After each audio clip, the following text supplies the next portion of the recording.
Hey, I'm Bang Bang, and I'm a tattoo artist from New York City. Today we're going to look at some celebrity tattoos.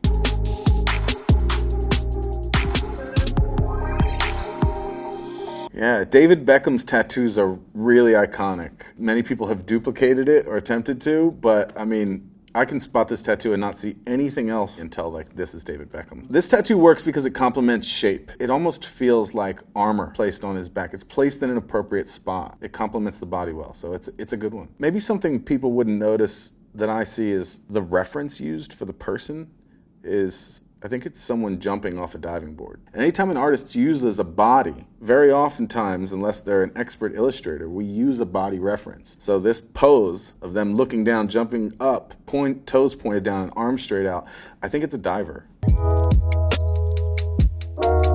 I love The Rock's tribal tattoo. Who's wearing tribal tattoos that are cooler than that? This guy's a hero. I hope he runs for president. I kind of miss his original tattoo. He had a bull that was really easily identifiable, which is something that I think makes successful tattoos. It was just iconic. When these tattoos are made, they're made body specific. This was drawn on his body. This isn't something that comes off of a picture on a wall and they stick it on. This is specifically made for his anatomy. So I think it's pretty cool. This Polynesian tattoo was probably in the realm of 10 to 15 hours, really depends on artist speed, how well the skin takes ink. Actually, I'm forgetting his arm's probably massive. That's like tattooing someone's back. So, could take a little longer. He's a big boy. Who wears tattoos better than Rihanna? First of all, the Sanskrit on her hip moves a little as her hip moves, which carries your eye into her neck shape a little more. It almost forces you to see more curve. And then I think her gun tattoo is great because it's just iconic. Like, she's a badass bitch. Like, who else should have a little gun tattoo? It's like Rihanna. That was a strange story. It's like I had tattooed her, a couple years prior to doing that gun tattoo, and she had a little gun necklace. My name's Bang Bang. It's like, of course, I'm gonna try to talk her into, hey, let's get a little gun tattoo, let's do it. And so a couple years later, we did, and it was almost on her shoulders. There was almost two of them, and one on each side, just above her armpit. And when I put the stencils on and I looked at her, it was the only thing I could see. And that's not the goal when you're tattooing, especially when you're tattooing someone iconic and you're tattooing a woman, like, her face and her neck and her shoulders, and that is her image. And so I didn't want to do something that dominated that. And so when you look at Rihanna's tattoos, they're oftentimes delicate. And even though when you stare at her, she has, one on her collar and one on her neck and another one on her clavicle, and you see Rihanna, you don't see Rihanna's tattoo. It's not like some overwhelming tattoo. So we took them off the front of her and put it on her ribs, and I like it much better. Sometimes the frame makes the artwork, so this is the case here. I take no credit. I made both of these tattoos, but she makes them look good. Yeah, this is an American traditional tattoo like you would see made in the 20s, and it's great. It's really well done. This is done to pay tribute to that time period and style of tattooing. So this isn't done with the intent of trying to make this girl look like a real mermaid or anything other than trying to stay true to the time period and the style that this artwork was created in. So it works because it's true to what it's trying to be. It's trying to be a traditional Americana tattoo. When tattoos were introduced in America in the 1920s in New York on the Bowery, this is what they were making. And they were tattooing with no gloves on, and their stencils were really rudimentary, and they made flash designs. People come in, pick them out, and that's what you'd get, kid. And these were sailor tattoos. These were made for sailors in town because they were the ones who were getting tattooed at the time. So of course it's a mermaid. It makes a lot of sense. I love this tattoo. I don't have any traditional tattoos. I don't make traditional tattoos, but I like when I see them done well. I like that she has a theme, make it red. I love that Kylie has a direction and she knows what she wants. I like that her style is little red tattoos. I don't think I've ever met a person that has a bunch of little red tattoos, so I like that it's unique. We use really small needles to make these tattoos. So when people think of a needle, they think of one needle.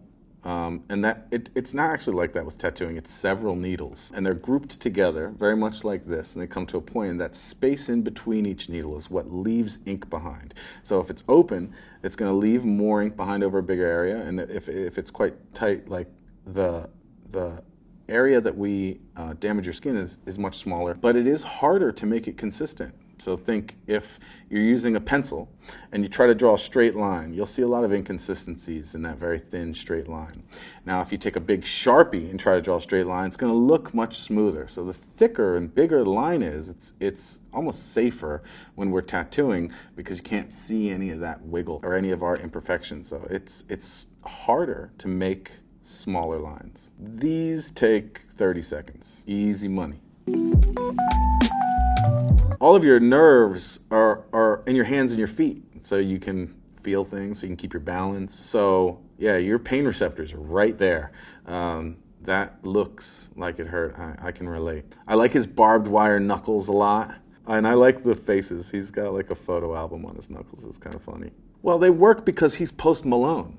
You know, so if he wasn't Post Malone, you know, and somebody walked in and I saw these tattoos, they're like, we got some work to do.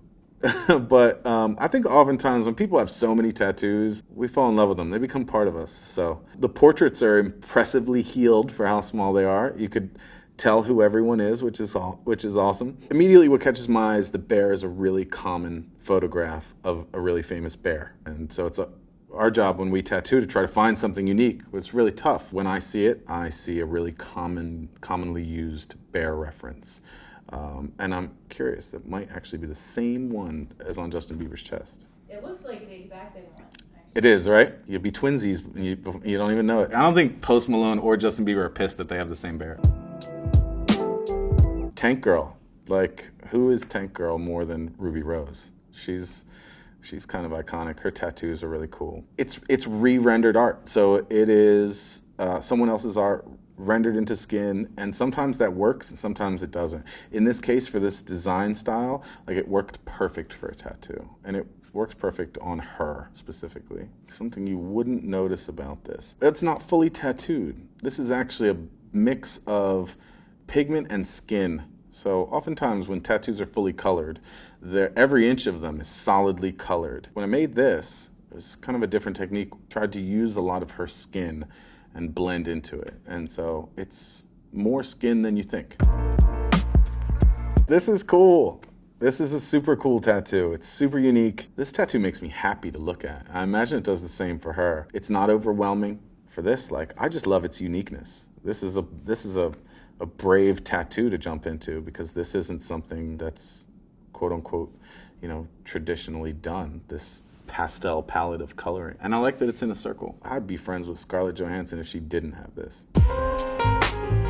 So as far as first tattoos go, this is a good one. Like, well done, kid. He has better tattoos than his dad, actually. I think the amount of skin left over around it is a good thing. I don't always think tattoos need to be dominating of a body part. I think they can, you know, be just displayed on a body part. So I like that it's not overwhelming. It's tattooed well. It's not a common tattoo. It's a difficult tattoo to make, so it's highly rendered and small. I've met him. He's awesome, humble kid who really, really loves tattoos and saves his money so that he can get them. I know how much Brooklyn loves his tattoos, and it's great that he has good ones. Yeah, I would love to see these a little bit bigger. They kind of look like birthmarks from here. I think she got these in my store. I think John Boy did these. I think I was there when she got these. For me, when tattoos aren't easily identifiable, if I have to take a moment, even a moment, to figure out what it is, and my brain doesn't automatically do it for me, I tend to redesign. Most people that view your tattoos are not viewing them as closely as you are, actually. People perceive you a bit further away. I like the shape on the spot. So I like that it's a little circle in that spot. I almost feel like maybe it should be a little circle or a dot. It's like kind of cool. It doesn't require enormous skill to do these tattoos. It does require skill to do them perfectly. Traditionally, this tattoo is a little too tight for us to say it'll age really well. Those gaps in between those letters, those skin spaces close over time. It won't say seek forever. They're all done well, and I'm sure they all mean a lot, but I wish Steph Curry would get some tattoos that are maybe like formed to his body. He's got an incredible physique and these little tiny little model tats. I would love to get a big tattoo on Steph Curry. Call me.